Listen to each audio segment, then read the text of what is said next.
Hey, good morning, Chillie with Chillie's Cruises here with travel and cruise industry news. This will be volume 70 for August the 13th, 2019. I'm coming to you from the farm in Forest, Virginia. That's a little burg outside of Lynchburg in central Virginia. Got a lot to cover this morning. So let's get right at it. Celebrity Cruise Lines is going to Tampa Bay, Florida for the first time since 2007. It was announced yesterday that they will be Celebrity will be back in Tampa Bay for the winter season for 2020 and 21. So a year from this coming winter with the Celebrity Constellation.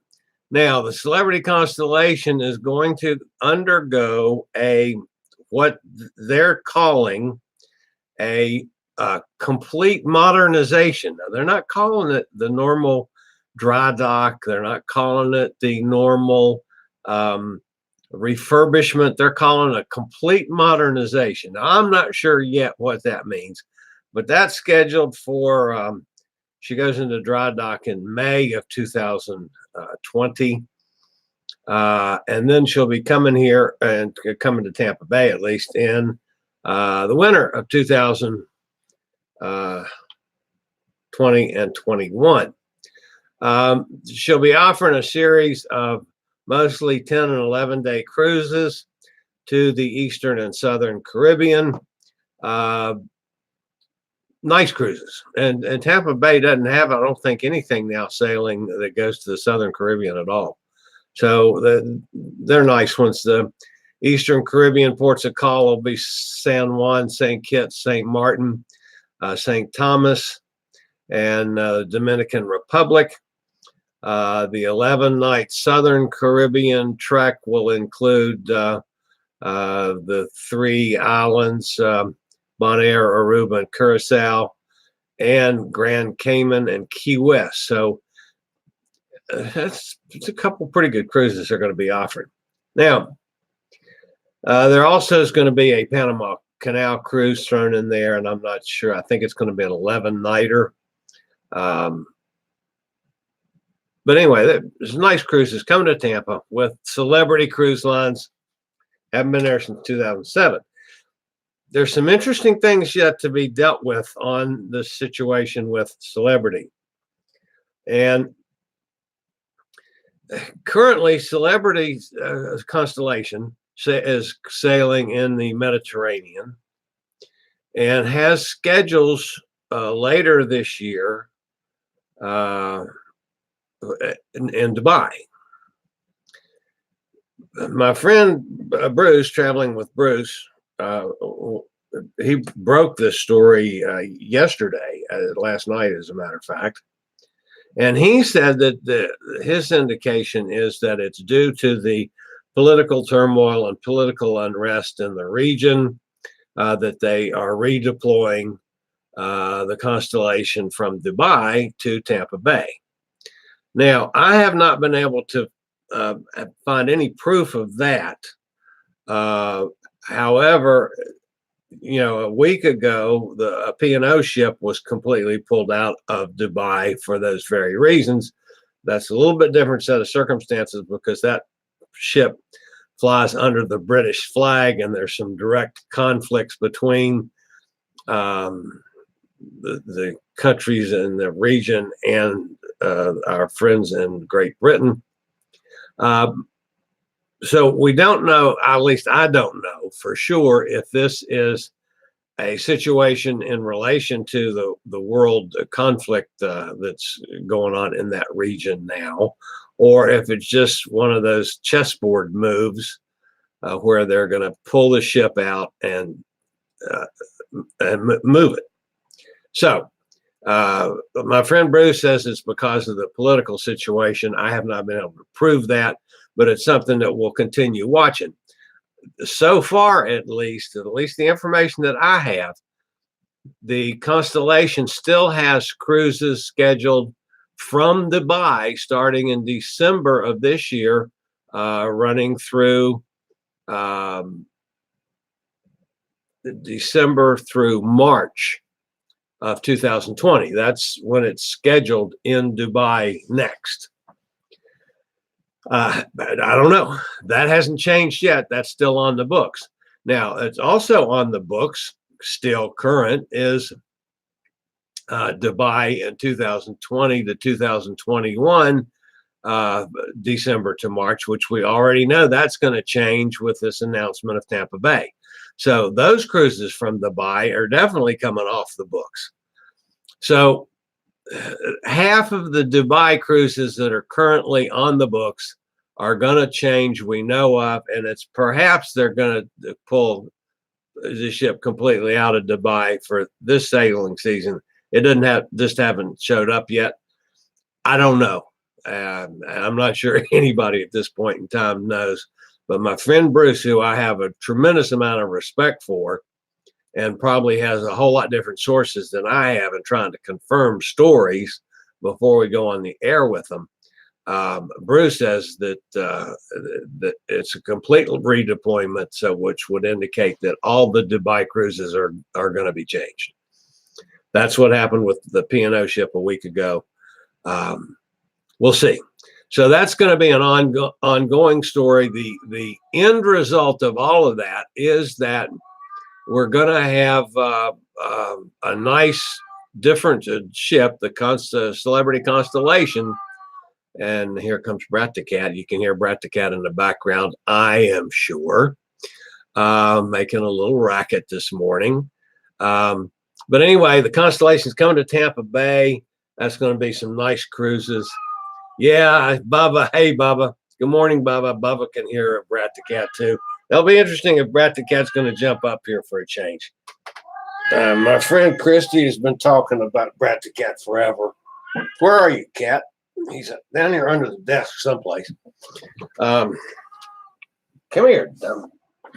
Come here, animal. Come up here and say hello. Come here. Cats never do what you want them to do. Anybody that knows cats, come here, buddy. No, he's not. He's just going to stay right out of harm's way, just because I want him to stick his nose up here on here. Come over here. Come here, bud. There we go. Here, look at the camera. Don't put your claws in my leg. Here, look up. Say hi, Brat the Cat. Or say hi, Bubba, and hi, people. Anyway, that's Brat the Cat. He's an obnoxious old man. He is 24 years old now. So we let Brat the Cat pretty much run the house, make all the noise he wants. He's probably trying to con me into feeding him again. I already fed him at 2 a.m. this morning is when he got me up, which I'm not happy about that at all. But anyway, so he's probably wanting to be fed again. So he's liable to yell through the whole broadcast. Anyway, that's Brat the Cat. All right, moving on to a couple other stories this morning. I think that covered everything I wanted to talk about on the Celebrity Constellation. Just a terrible story from the weekend up there near my friend Bruce, as a matter of fact. Bruce is in Canada, just over the Idaho line. This is over in Vancouver, which is, of course, not that close to where he lives, but up in that neck of the woods. Numerous cable cars plummeted to the ground near Vancouver's Howe Sound after a cable was cut in what Royal Canadian Mounted Police said they believe was an act of vandalism. The Sea to Sky gondola, a sightseeing attraction in Squamish, British Columbia, wasn't operating at the time of the incident. According to a statement on the gondola's website, no guests or staff members were injured. And the attraction, obviously, the attraction is now closed because they got to replace cables and they got to replace cars, and so. But the Squamish Royal Canadian Mounted Police Inspector in charge of the investigation said, and I quote, "We believe the cables were cut and this was a deliberate act of vandalism." So, oh my goodness, you wonder why people even think of doing something like that. But anyway, that was up there in Vancouver. So some of you guys that sail do Alaska out of Vancouver, the Vancouver to Anchorage Alaska cruises may have been over and been on those cable cars. All right, another story that's, and by the way, before I get to this one, have you noticed there's no stories from San Juan for a change? This is 2 broadcasts in a row without having San Juan leading everything. So things are seemingly calming down in Puerto Rico. The governor has started doing some things to fix some of the broken parts of the government. She's the main one thing she did was cancel a major contract on the power grid that apparently wasn't getting anything done. And so she canceled that and said that every contract that's currently held by the government is being reviewed. The protesters who were opposed to this woman becoming governor because of her relation to Roseo seems to have backed off a little bit, and they're going to let this lady do her job. And apparently it started off that she is going to. So we'll see what happens. But for now, at least, things are back to normal in San Juan and Puerto Rico. So good for them. Okay. Thousands of anti-government demonstrators flooded Hong Kong's airport on Monday to protest at one of the busiest transportation hubs in the world. The escalating tensions have also prompted a more ominous tone from the Chinese leadership.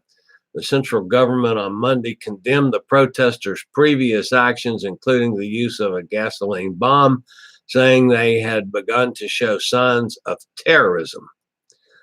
Over the weekend, several armored personnel carriers and trucks were also seen in Shenzhen, a mainland city near Hong Kong. So they got all kinds of protests over there. And that's an awful lot of people. An awful lot of people that can be in opposition. The summer protests in Hong Kong began back in early June in opposition to legislation that would have allowed extradition to mainland China, where the courts are controlled by the Communist Party. That proposal has since been suspended, but not fully withdrawn, and it continues to drive anti-government sentiment.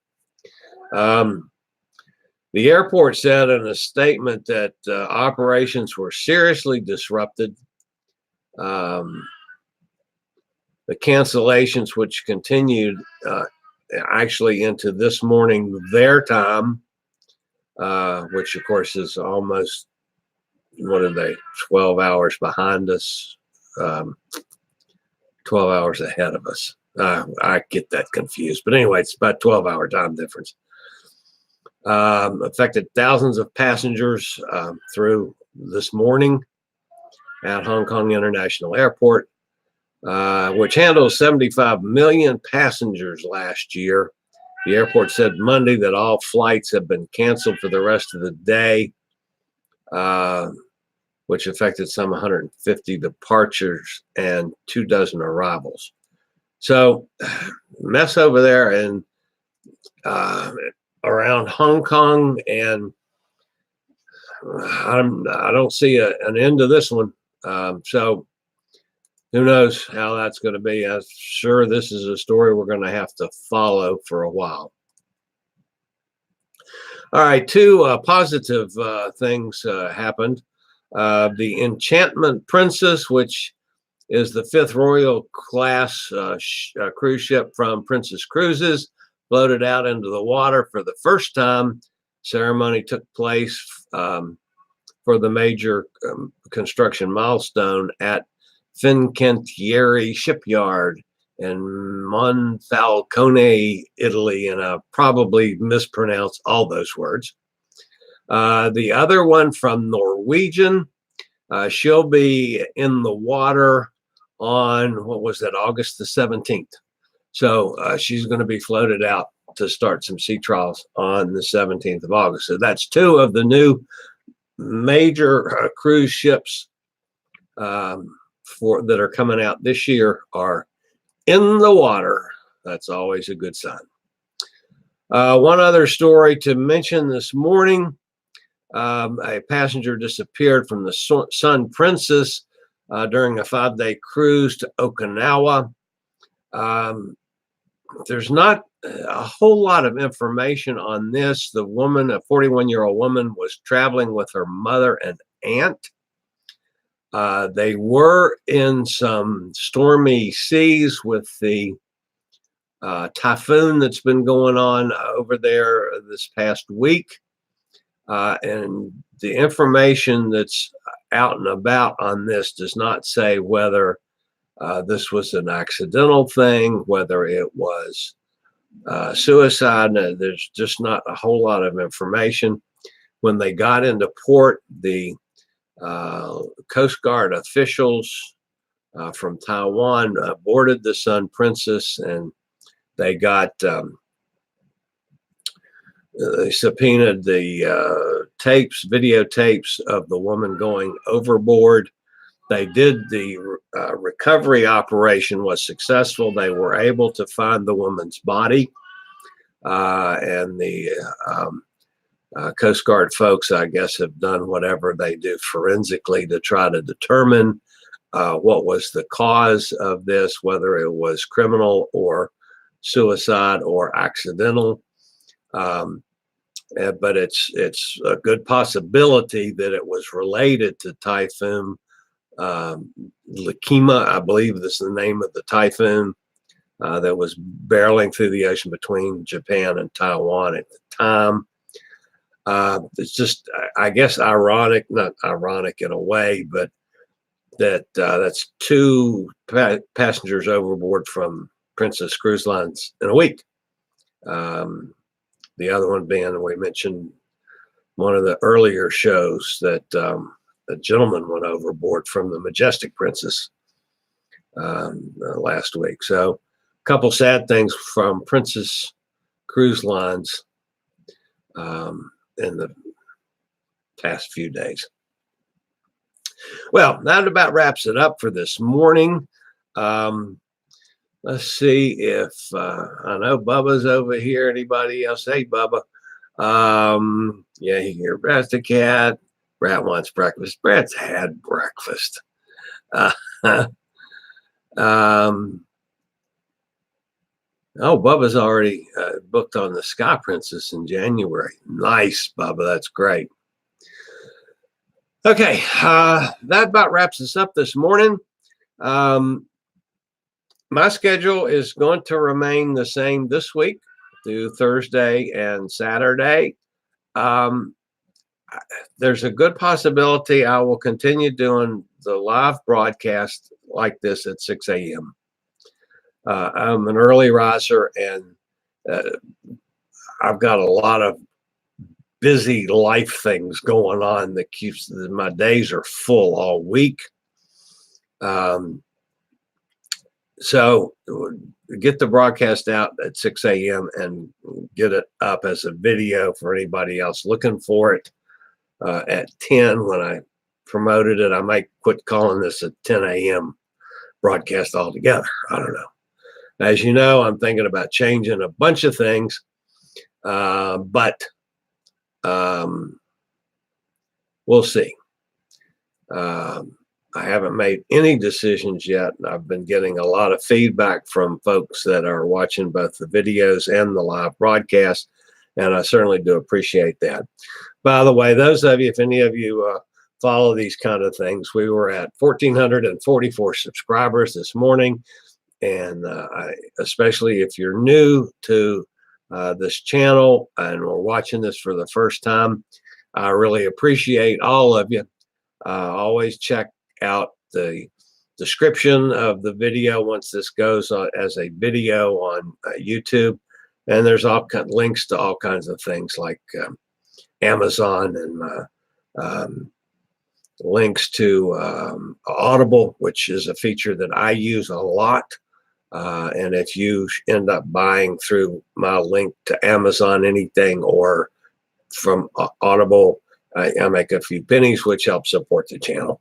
And we'll see about doing some other monetization things later on as we continue to grow. Other than that, as you know, I regularly post videos on all facets of the travel and cruise industry. If you'd like to keep up with the latest in cruise ship, ports of call, cruises themselves, my interview show is called Chillie Chats, which I think I have a way now of doing since they screwed up my Hangouts. So I'm working on setting up an interview now to test this one out. And of course, the travel and cruise industry news on Tuesday, Thursday, and Saturday. Just hit the little subscribe button in the lower right-hand corner. Hit the bell notification, and you'll be notified as we're going live. And you'll also be notified as soon as a video is posted. And as always, we monitor anything going on in the travel and cruise industries, and a major story, we'll just get a video up in a hurry and then deal with it more in detail on the travel and cruise industry news shows on Tuesday, Thursday, and Saturday. So that's it from now. This is Chillie, the Fat Travel Guide. We'll talk to you real soon. Later, y'all.